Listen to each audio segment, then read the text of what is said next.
they want to merge in the Supreme Reality, and they want to merge, and they don't want to continue as a separate individual entity, which is a limited entity. That is one school. It has not many adherents. It is because it is not very familiar to us. We want to have separate individuality. We don't want to give this identity as a separate person. It's frightening to do so.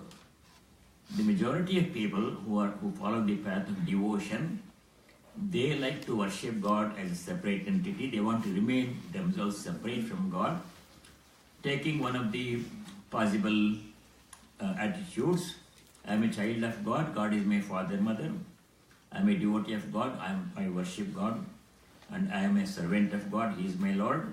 Like this, they want to have a relationship, a loving relationship with God. That is more pleasing and makes more sense. To give up altogether our identity and merge in God, it is merge in the Supreme, that is there for a small number of people who want to take that path.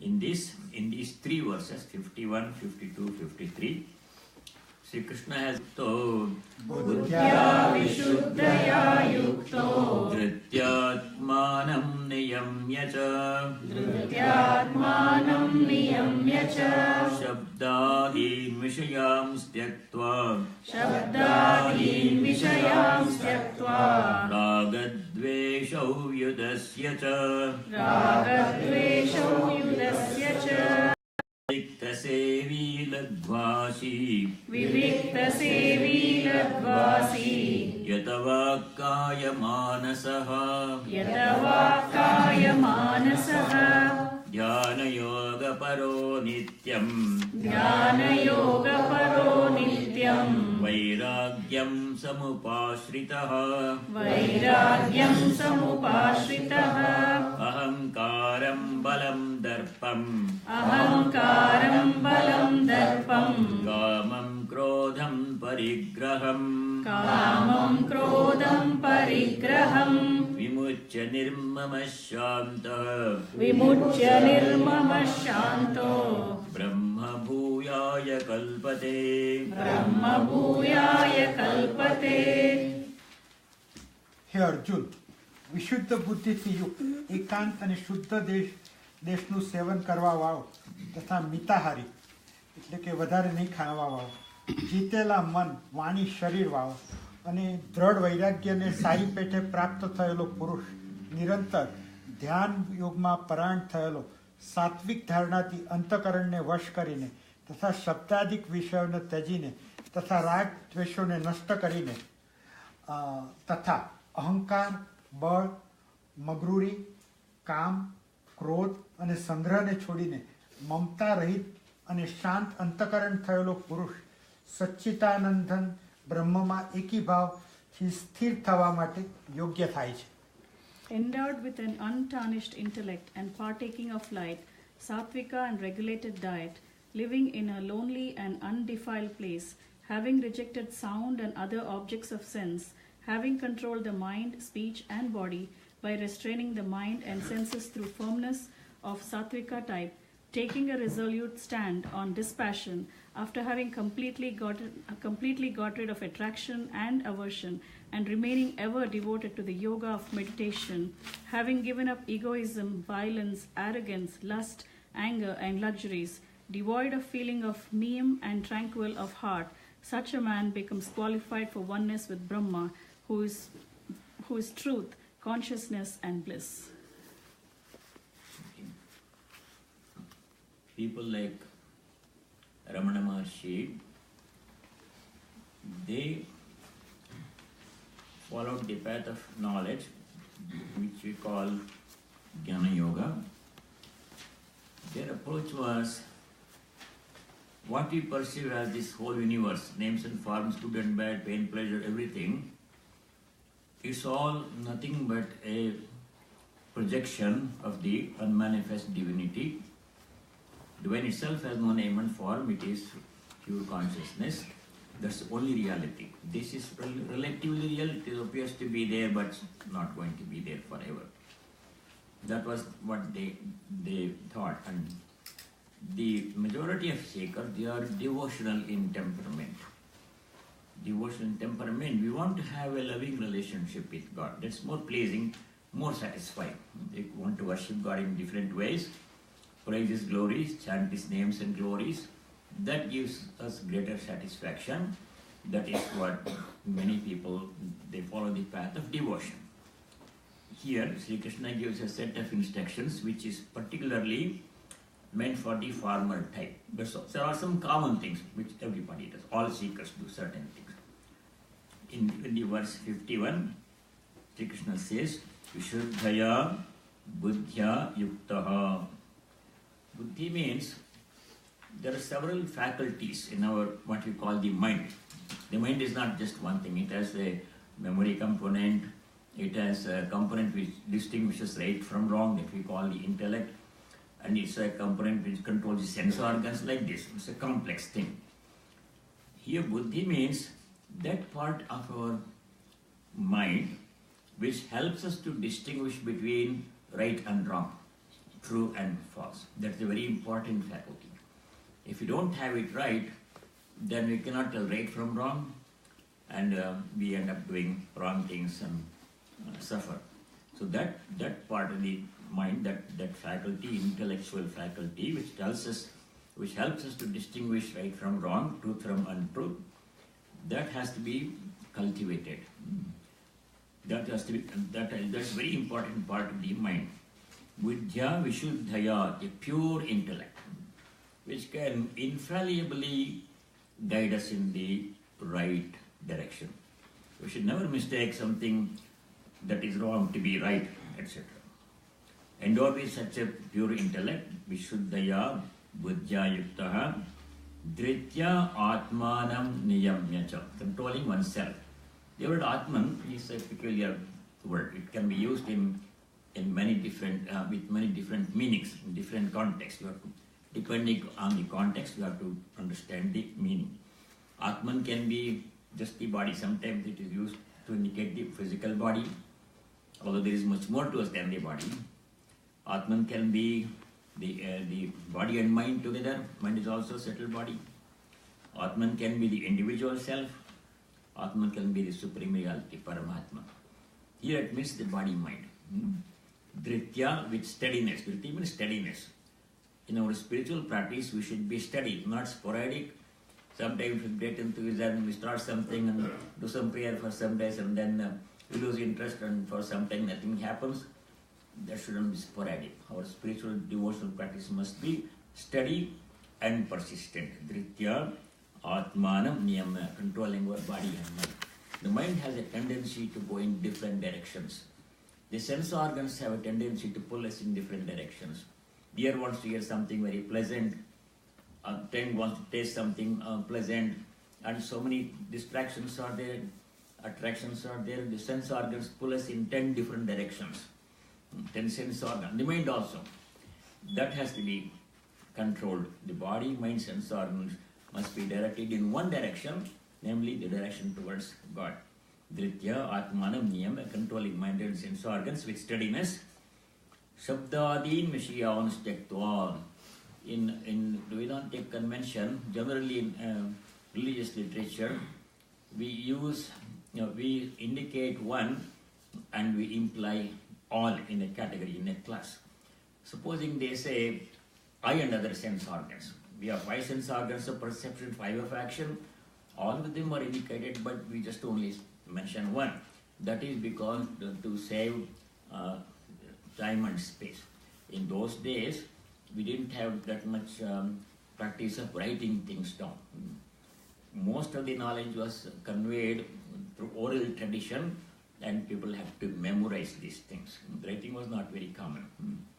So then they have to find out ways to abbreviate things, pack a lot of things in as few words as possible. That's why they say Shabdadim, 5 kinds of sense objects are there. Shabda means sound, something that we hear with our ear, that is one kind of sense object. Things that we see, name, form, color, distance, that is another kind of sense object. Rupa, Shabda, Sparsha, something that we can touch and the feeling of rough, smooth, hot, cold, pleasant, unpleasant. Like this, different kinds of sense objects are there. All those sense objects are implied by saying only Shabdadin, sound, etc. Shabdadin Vishayans Tiktva. We cannot give up contact with sense objects. It's not possible. Physically, it's impossible. Because our body itself is a sense object. I can touch my feet, I can touch my hand coming from the self, from God within. That's the real source of joy. We have to reach there. Reaching out for sense objects as sources of pleasure is not going to be good. It will land us in a lot of difficulty. That we studied before. Shabdadi Nishyam Stektva, giving up attachment to sense objects. It can be a person, it can be an object, it can be something far away, it can be big or small, but we should not seek pleasure in these objects. We should seek joy only in the self, only in God.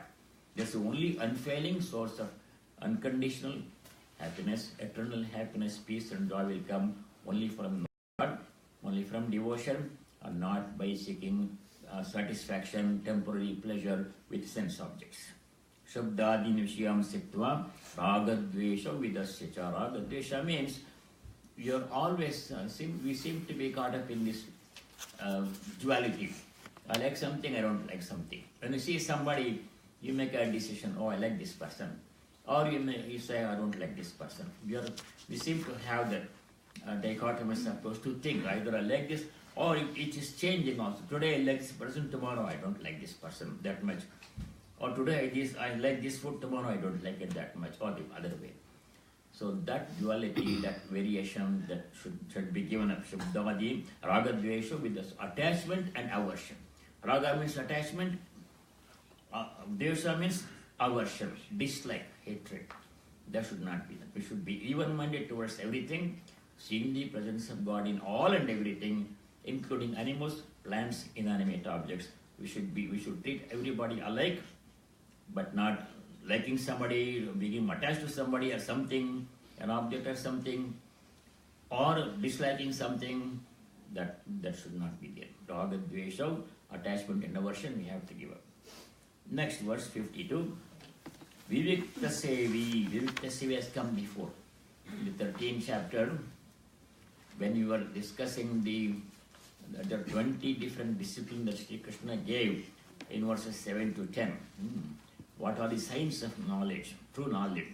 Among them, this is one. Vivikta Sevi means resorting to places of solitude. Solitude is necessary. Every day, we have to set aside some time, maybe a small duration of time, doesn't have to be a long period of time. Every day we have to set aside some period of time for contemplation in solitude. If you're always in a big crowd of people, then our minds are affected by other people, other thoughts. So many clashing ideologies are there, thoughts are there. Even need not be people, even if you are surrounded by a lot of things, objects, they also attract your attention. The moment I see something, then my mind goes to that, and for that moment I am in contact with that object. It may be good, it may be bad. So better thing is to remain in solitude, pray in solitude. When we pray, we should pray in solitude, not in a public place so people can see, oh, he's a prayer, he's a devotee of God. That is not necessary. We should pray to God in solitude. Vivikta Sevi means resorting to solitary places, away from the crowds. Why we should be away from crowds? People are not all bad, but if there are so many things, so many people, so many activities going on, everybody is thinking in some different way, everybody is talking about different things, and we won't be able to concentrate. To pray in solitude is the best kind of prayer. Vivikta Sevi, this chapter 13, verse 10 we give. Lagvashi means we should exercise some restraint in eating. It's common. It's a very common instruction. We don't have to dwell much on that one. It can be 4 in 2 verses. In the 6th chapter, verses 16, 17, Sri Krishna dwelt at length on this topic of practicing moderation in eating, in sleeping, in work. Some people are workaholic, they can't stop working. Some people don't work enough. That extreme should be avoided. And in relaxation. 4 things. There are 2 verses in the 6th chapter, 16, 17. at that time when he studied this topic in great detail. So we'll just note that we must practice moderation in food and other things. Ladvashi. Yatavakayamanasaha.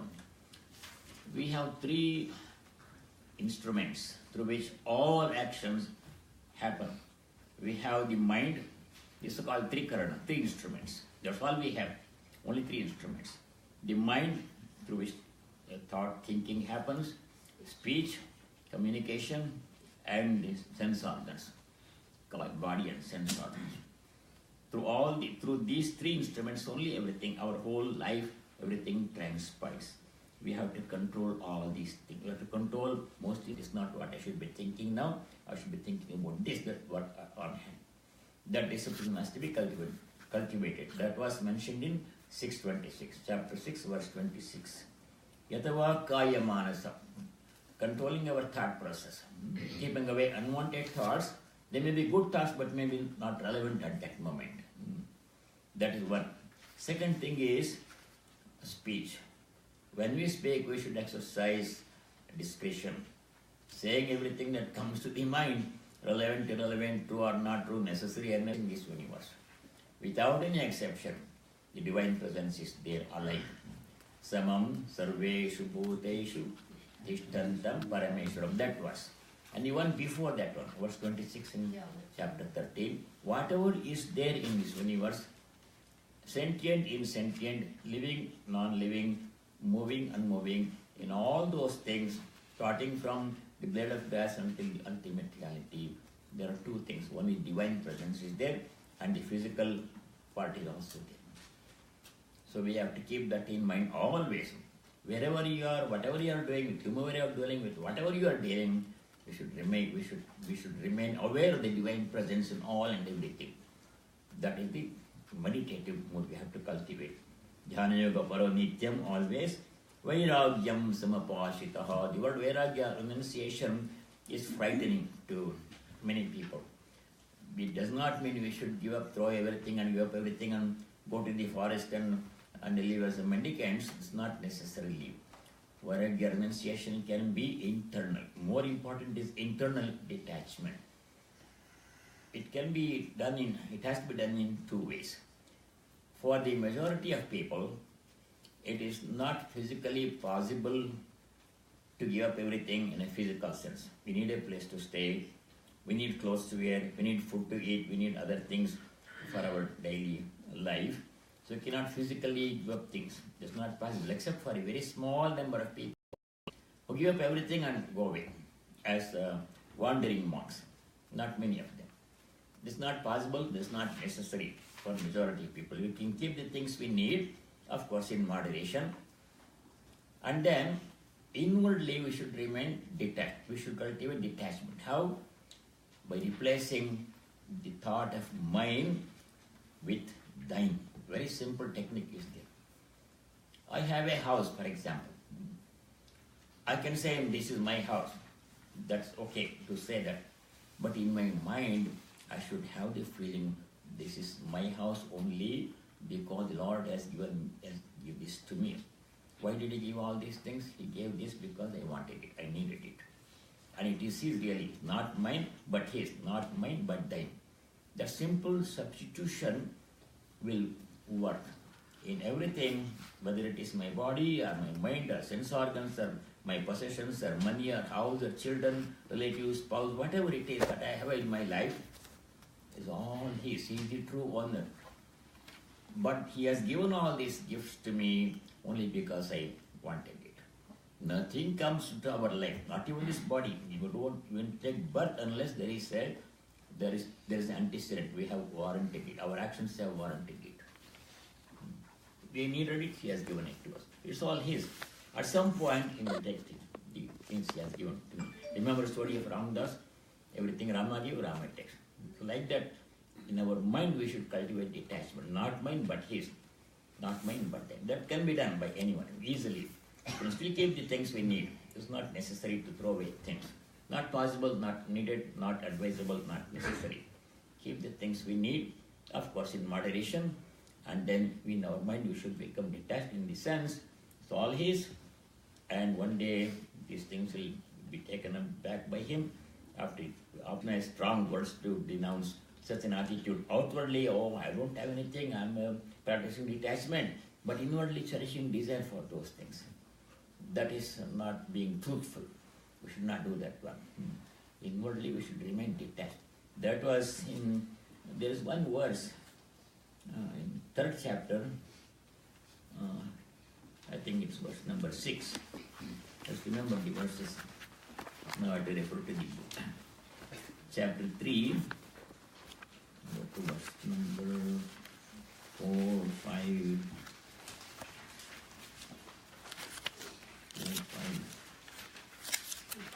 6.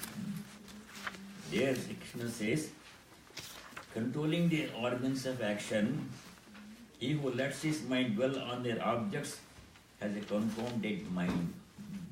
Just not being truthful. Karmendriyanis, that was there it says, outwardly I don't want anything, I have no desire in my mind. I'm given all these things like that one. But inwardly keeping desire for those things. That's not very healthy. That's not what is meant. Inwardly we should remain detached. We can keep things, those that are necessary for daily life, we should keep. There's no harm. That is the next verse. We lost the page.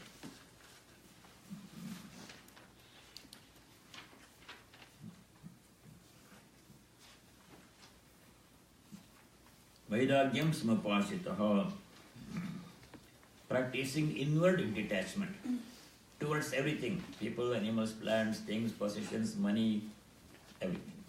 Work also. Then we go to 53.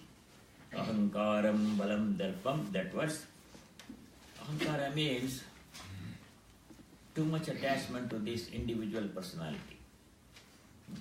This me becomes so dominant in your thinking that we don't want to think of anybody else or anything else. Always me, I.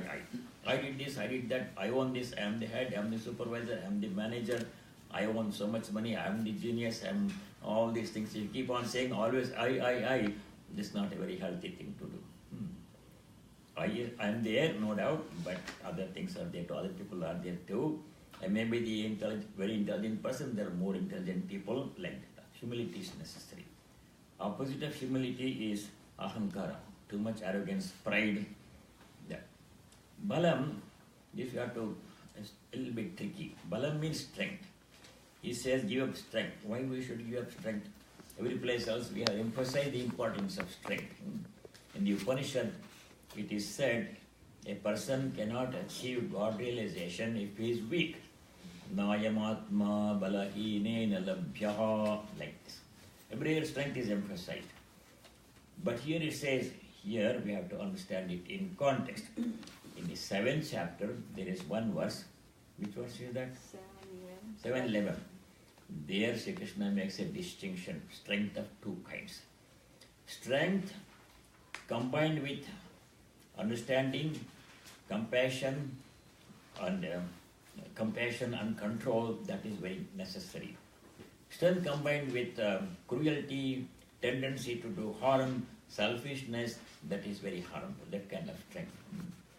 Balam balavatam kamaraga vivarjitam.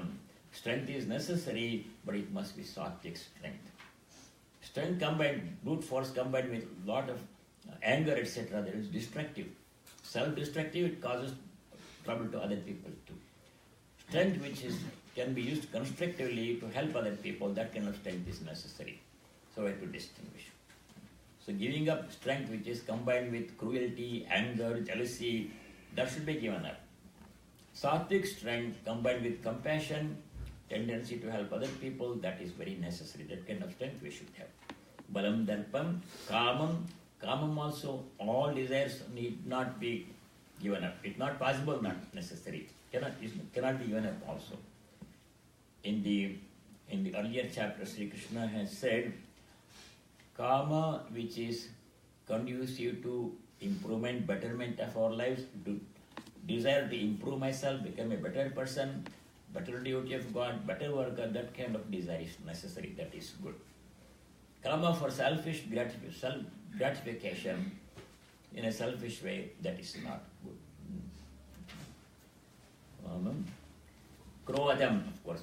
Krodha means anger. Anger is not good at any time.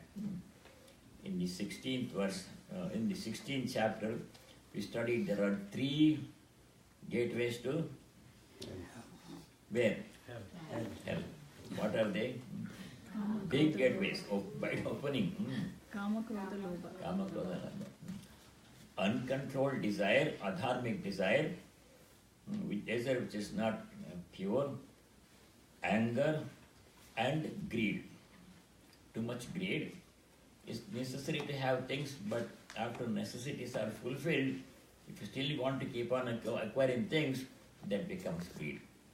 When does need stop and greed begins, that is a judgment call.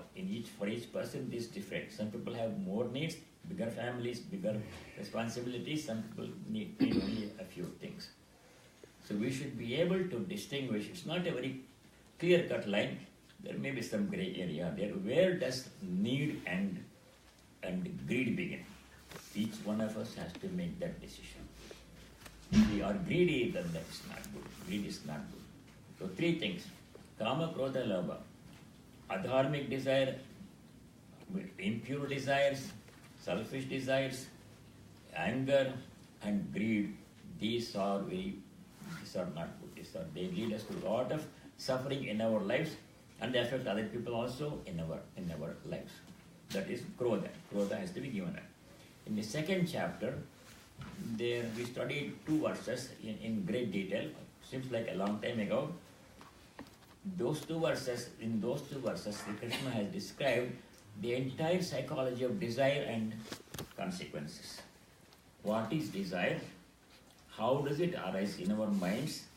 What happens when desire comes in our minds? What happens if we fulfill them? What happens if we don't fulfill them? All those things we studied in great detail in 2 verses in the 2nd chapter. Which are those verses? 62, 63. We remember that. That's very good. We studied all of that in great detail. So we should control our anger, greed, etc. Krodha means anger. Parigraham. Parigraha means the tendency to accumulate things. Just I want to have things, more and more.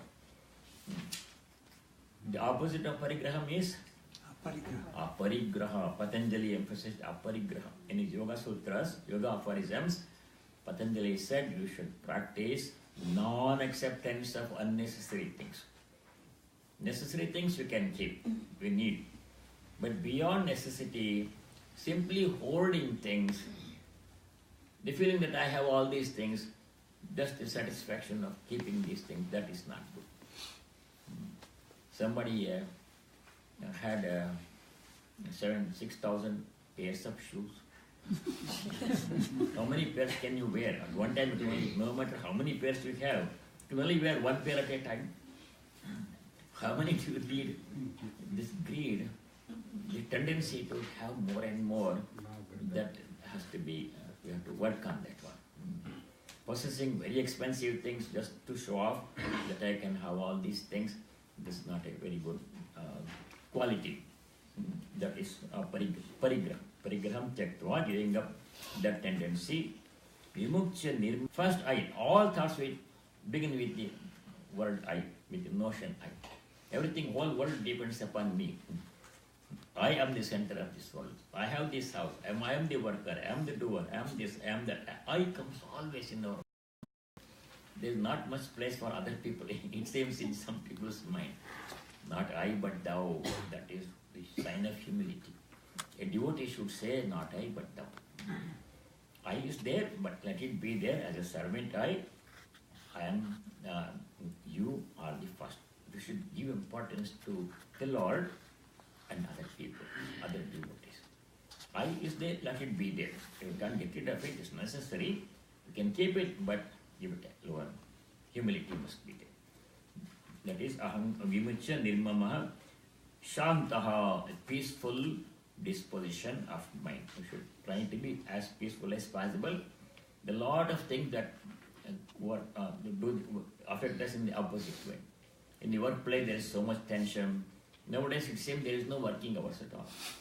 When I had a job, just many decades ago, it was 9 to 5 job. I would go to the office at 9 o'clock in the morning. I would leave at 5 o'clock or shortly after 5, and until next morning 8:30 I didn't think about the office. Now there's no working hour. People are always connected to their work by this email, electronic tethers. They are tied up every which way. Every few minutes you get an email, you get a text message, and you're always working. That is the modern way of life. That causes a lot of tension. Tension in the one person's mind affects the whole family. If one person has a lot of tension, not only that person has no peace, but the people around that person also are affected by that one. That seems to be the modern, I can't make any comment on that one because I'm past that stage. Shanta means we should try to remain as calm and peaceful as possible and control our tendency to lose temper and yell and scream. As much as possible, we should try to maintain a peaceful disposition. Shantaha Brahma Bhuyaya Palkata. Such a person practices all these disciplines described in the 51, 52, 53. Such a person becomes fit for union with the divine. Brahma Bhuyaya Kalpate.